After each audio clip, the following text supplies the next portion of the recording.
El otro día, uno de mis suscriptores del canal de YouTube me dijo: ¿por qué no hablas de cómo enfrentarse a las oposiciones cuando se ha suspendido el examen? Y dicho y hecho, le dije que me parecía muy buena idea y ahora me tienes ante ti con el propósito de hablarte de lo que se siente cuando se suspende y cuando nuevamente tiene uno que emprender la tarea. Fracaso. ¿Qué es el fracaso? Parece que le tenemos miedo a la palabra. Parece que es una palabra proscrita, maldita en el mundo de los opositores. Suena fea, casi una cacofonía. Fracaso. ¿Por qué? ¿Acaso asociamos el fracaso a la parte final? El no aprobar las oposiciones. Pero es que creo que esa asociación de ideas, o mejor dicho, esa comunión que hay entre no aprobar y fracaso no es del todo acertada. Os voy a proponer otra perspectiva. ¿Qué tal si vemos el fracaso como un paso necesario para triunfar? ¿Qué tal si vemos el fracaso como la antesala del éxito? ¿Qué tal si vemos el fracaso como un peldaño de la escalera que te va a llevar a conseguir tu propósito? ¿Crees que la gente que de alguna forma u otra ha conseguido su propósito, sea de mayor o menor trascendencia, sea de mayor o menor relevancia, sea más o menos conocido, da igual a estos efectos, crees que antes no ha fracasado? ¿Crees que se consigue de la noche a la mañana alcanzar una estrella? ¿Crees que se consigue ser una persona de relevancia en cualquier ámbito de la vida? O aunque no sea una persona de relevancia, aunque lo sea para sí mismo será suficiente, ¿crees que se consigue llegar a un fin, a un propósito, cuando este es ambicioso, más o menos ambicioso, o relativamente ambicioso, sin antes haberse caído? ¿Crees que una gran empresa se consigue sin antes haber fracasado en el intento? Éxito y fracaso sí están unidos, pero no necesariamente son antitéticos. Si el fracaso lo es final, probablemente estés acertado en tu razonamiento. Ahora bien, si analizas, si percibes ese fracaso, como antes dije, como la antesala del éxito que vendrá con posterioridad, es mucho más fácilmente asimilable. Se presenta uno al examen y raro será que se apruebe y se consiga sacar la plaza así sin más, en un abrir y cerrar de ojos. Siempre he dicho que esto es una carrera de fondo. He puesto muchos símiles, muchas metáforas, pero es cierto, es rigurosamente cierto el hecho de que la oposición es algo que se consigue de forma progresiva, paulatina, y como opositor se crece. No se tienen las mismas aptitudes ni facultades al principio que al final. Es algo que se va desarrollando en una curva de aprendizaje, en una curva de ejercicio memorístico que viene con el tiempo. Y dentro de esa curva de aprendizaje, dentro de toda esa experiencia que a nivel de oposición se está adquiriendo, se inserta el fracaso. Creo que es necesario, así se lo digo a mis opositores, es necesario presentarse al examen aunque no se esté. Realmente recomiendo presentarse por vez primera a la oposición, al examen, así como las que sigan, aunque no se esté preparado, aunque no haya llegado a ese estado de gracia, por la experiencia que ello representa. Os invito a que veáis otro vídeo que hice sobre esta temática, uno de los primeros que se hizo hace ya 3-4 meses. Parece que no, pero ya han pasado 3-4 meses y al mismo tiempo es tampoco. Bien, como decía, y esa experiencia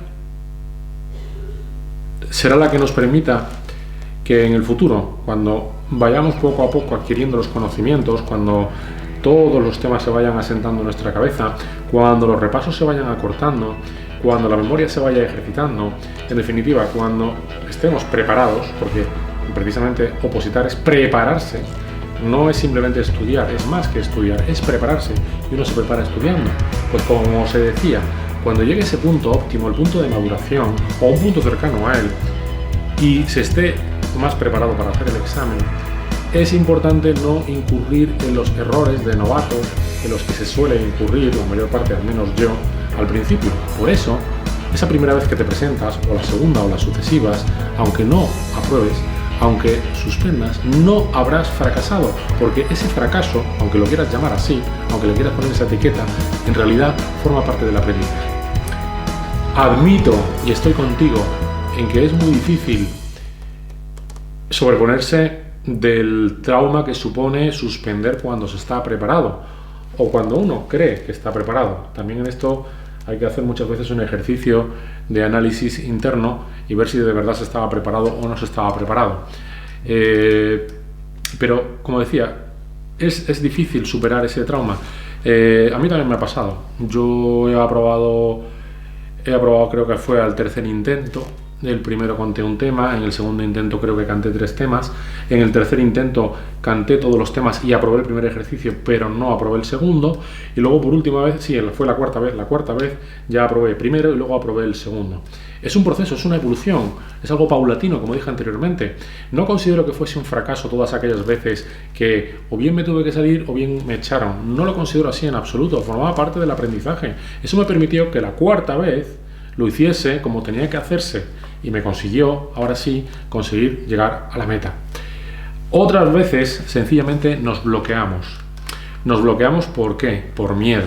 Este es otro tema muy interesante del que hablar. Tenemos miedo a no conseguirlo la próxima vez. Creemos que estábamos en un punto óptimo, creemos que nos encontrábamos en estado de gracia y aún así no lo conseguimos. El opositor no solamente se enfrenta a la tarea, a la rutina ardua, diaria de estudiar, memorizar, lo que sin duda supone un estrés muy importante, sino que también se enfrenta a las vicisitudes, a las variables, bastardas variables a las que yo me refiero, aunque esta palabra puede que haya a quien no le guste. A mí me encanta, no por su significado, sino por cómo suena. Me gusta esa combinación. Bastarda, trovador, no sé, son palabras que me gustan, pero no andme por este off topic. Como iba diciendo,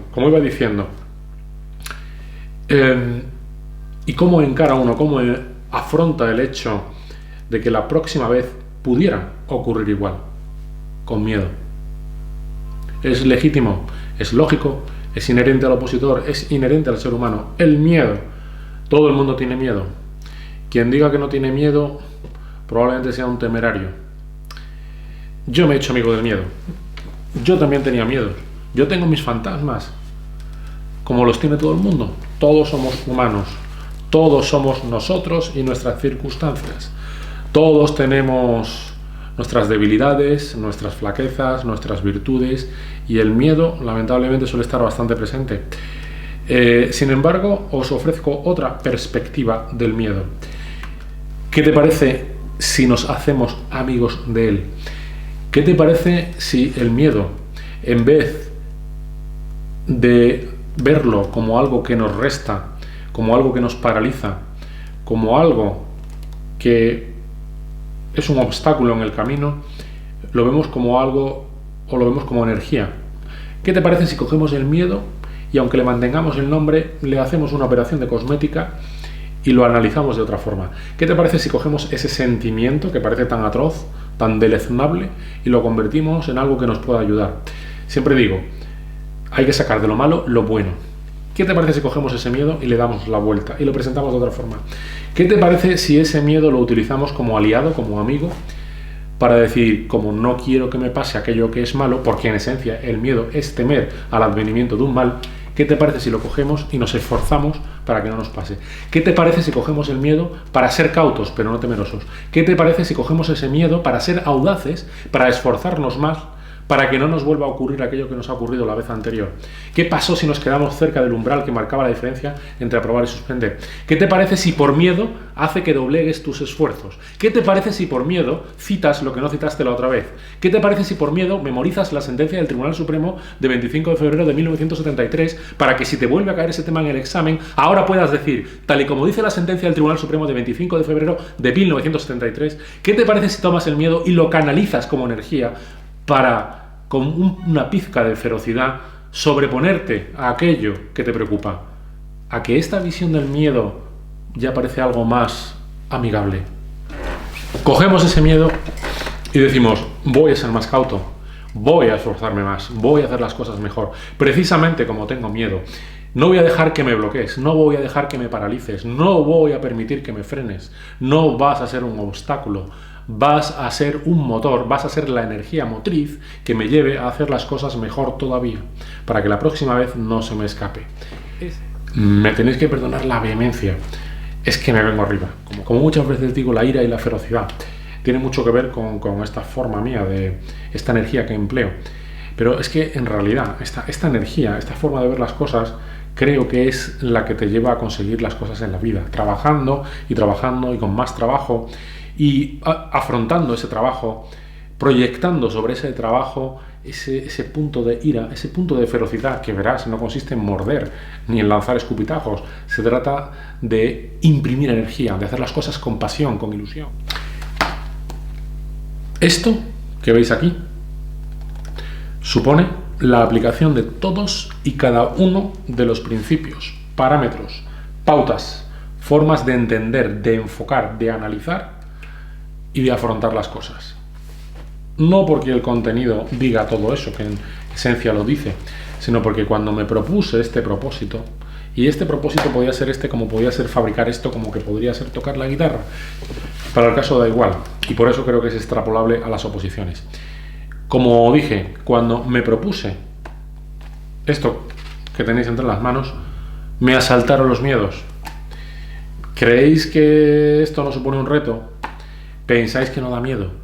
¿Pensáis que cuando pones palabras y más palabras y más palabras sobre el papel y empiezas a contar tus experiencias, creéis que uno no se abre? ¿Creéis que ahora aquí sentado delante de la cámara os cuento mis vivencias y creéis que yo, aunque no lo parezca, soy una persona tímida? ¿Creéis que esto es fácil? ¿Creéis que no tengo mis propios miedos, como antes dije? ¿Creéis que no me invaden en este momento mis propios fantasmas? ¿Sabes la zozobra? ¿Sabes el vértigo que produce a la vez que alegría cuando esto está en una tienda? Cuando sabes que la gente te va a leer, cuando puede que no lo compren, cuando puede que te critiquen, cuando puede que te dejen una crítica negativa, cuando en definitiva no consigas el propósito. Y ahora viene la pregunta, ¿crees que por eso podía dejar de intentarlo? ¿El miedo a conseguir algo puede ser la excusa para no intentarlo? A mi modo de ver, jamás. Prefiero fracasar, prefiero intentarlo que no intentarlo. Arrepiéntete de lo que no haces, pero jamás te arrepientas de lo que intentas, siempre que pongas todas las armas, toda tu pasión y toda tu intensidad en ello. Y por eso, como digo, aquí está la plasmación de todo esto que voy hablando, no en el contenido en sí, que también, sino la materialización de todos estos principios, la materialización de esa forma de entender las cosas, es lo que ha conseguido que yo pueda tener esto hoy aquí y lo pueda exhibir ante ti. Y por supuesto que tenía miedo, pero no por eso iba a dejar de intentarlo. Tampoco iba a hacer caso a aquellos que me dijeron, no es posible, eso no se va a vender. ¿Creéis que no lo he intentado con editoriales y me han dicho, no te contestaremos hasta la semana que viene?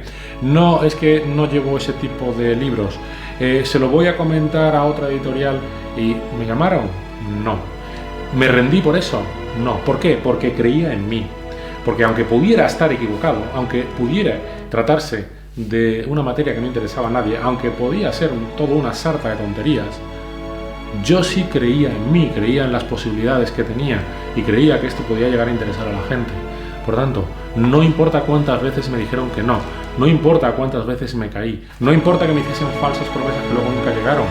Yo creí en mí, puse todo mi empeño en esto, trabajé con ilusión, con pasión, con mucho esfuerzo, con miedo al fracaso, utilizando ese miedo a mi favor, poniendo más intensidad aún cuando sentí que esto no podía ser posible. Al final fue posible. Con lo que he conseguido me doy por contento, francamente. No sé si esto podrá tener más recorrido o no. Hoy estoy aquí hablando con vosotros y eso para mí es una gran satisfacción. Por eso digo, no por miedo se va a dejar de intentar hacer algo cuando crees en ello. Si has suspendido el examen, vuelve a creer en ti, reinvéntate, toma el fracaso, toma el miedo, agítalo y hazlo amigo tuyo.